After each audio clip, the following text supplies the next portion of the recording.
আলহামদুলিল্লাহ, সমস্ত প্রশংসা আল্লাহ তাআলার। বর্তমানে আমি একজন 5টা ধর্মগ্রন্থের ছাত্র। আল্লাহ তাআলা এই পৃথিবীতে 104টা আসমানি কিতাব পাঠিয়েছে। 100টা কিতাব হচ্ছে সহিফা, আর 4টা কিতাব হচ্ছে বড় বড়। আল্লাহ তাআলা এই পৃথিবীতে সবচাইতে বড় কিতাব নাজিল করেছেন তাওরাত কিতাব। তাওরাত কিতাব কত পারা? তাওরাত কিতাব হচ্ছে 1000 পারা আর 10 লক্ষ আয়াত। তাওরাত কিতাব মুসা নবীর প্রতি নাজিল হয়েছে। তাওরাত কিতাবের পরে যে কিতাব নাজিল হয়েছে জবুর কিতাব। জবুর কিতাব কত পারা? জবুর কিতাব হচ্ছে 150 পারা। জবুর কিতাব দাউদ নবীর প্রতি নাজিল হয়েছে। জবুর কিতাবের পরে আল্লাহ যে কিতাব নাজিল করলেন ইনজিল কিতাব। ইনজিল কিতাব কত পারা? ইনজিল কিতাব হচ্ছে 27 পারা। ইনজিল কিতাব কোন নবীর প্রতি নাজিল হয়েছে? ঈসা নবীর প্রতি নাজিল হয়েছে।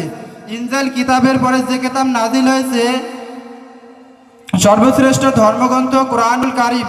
কোরআন কার প্রতি নাজিল হয়েছে? কোরআন কার প্রতি নাজিল হয়েছে? হযরত মুহাম্মদ সাল্লাল্লাহু আলাইহি সাল্লামের প্রতি নাজিল হয়েছে। এরপরে যারা হিন্দু ভাই বক্তব্য শুনতে আসছে, শ্রীমতী ভগবতী গীতা। আমি একজন গীতারও ছাত্র। গীতার মধ্যে লেখা আছে, হিন্দুদের ধর্মগ্রন্থ ঠাকুরদানে একটা লেখা থাকে, ওং বলে একটা লেখা থাকে। ওং শব্দের অর্থ হলো শান্তি। যা দেবী শক্তি রূপে ওং নমস্তে সহি নামা নামা আল্লাহ ষষ্ঠং আল্লাহ পূর্ণং ও তার বিংদাং নমস্তস্বর বাংলাস্বর নামা মানি সর্দাং সত্যম শিবং সুন্দরম লা ইলাহা ইল্লাল্লাহ মুহাম্মাদাং রাসূলাং। লা ইলাহা শুধু কোরআনে পাবেন না, লা ইলাহা ঋগ্বেদ, সামবেদ, যজুর্বেদ, অর্থপ্রবেদ।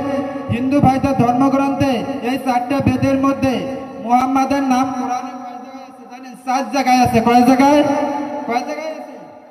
মুহাম্মাদের নাম কোরআনে 7 জায়গায় আছে। আর ঋগ্বেদ, সামবেদ, যজুর্বেদ, অর্থপ্রবেদ এই বেদের মধ্যে মুহাম্মাদের নাম 29 জায়গায় আছে। কত জায়গায়? 29 জায়গায় আছে। কিন্তু আমরা এগুলো নিয়ে গবেষণা করি না। কোরআনকে নিয়ে কারা গবেষণা করে? আমরা কোরআনকে নিয়ে গবেষণা করি না।